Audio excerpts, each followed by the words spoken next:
చాలా ట్రై చేసి భరోసా కోల్పోయారా? అందుకే మిమ్మల్ని భరోసా హాస్పిటల్‌కి తీసుకొచ్చాను. చాలామంది తాగడానికి బానిసై, ఇంకొంతమంది బెట్టింగ్‌కి అలవాటు పడి, ఇలా డ్రగ్స్ అని, మొబైల్, ఆల్జిమర్స్ ఇంకెన్నో సైకలాజికల్ ఇష్యూస్ నుండి బయటపడేసే డీ అడిక్షన్ సెంటర్ భరోసా హాస్పిటల్. భరోసా హాస్పిటల్స్ ప్రవేశపెట్టిన 100 డేస్ డీ అడిక్షన్ ప్రోగ్రామ్ ద్వారా మీరు కొత్త జీవితాన్ని పొందుతారు. 100 డేసే ఎందుకంటే ఈ 100 డేస్లో సైంటిఫిక్గా మన బ్రెయిన్ రికవరీ అయ్యి మన హ్యాబిట్స్ని చేంజ్ చేస్తుంది, కొత్త అలవాట్లకి అలవాటు పడుతుంది.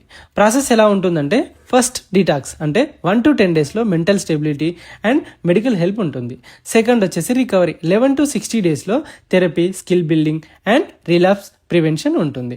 Third reintegration day 61 to 100 future planning, family involvement and lifestyle coaching ఇలా ఉంటుంది. హోలిస్టిక్ హీలింగ్ అంటే ఏంటంటే ఒక పర్సన్కి medical care, individual group counselling, yoga, mindfulness, lifestyle coach and motivational mentoring ఇలా అన్నీ కండక్ట్ చేస్తారు. సో మీ ఫ్యామిలీలో ఎవరైనా వీటితో బాధపడుతుంటే తక్షణమే ఈ స్క్రీన్ మీద కనబడుతున్న నెంబర్స్కి కాల్ చేయండి. తెలుసుగా ఈ రీల్ ఎవరు షేర్ చేయాలో. భరోసా మీ ఫ్యామిలీకి భరోసా ఇస్తుంది. అడ్రస్ డిస్క్రిప్షన్లో ఉంటుంది, చూడండి.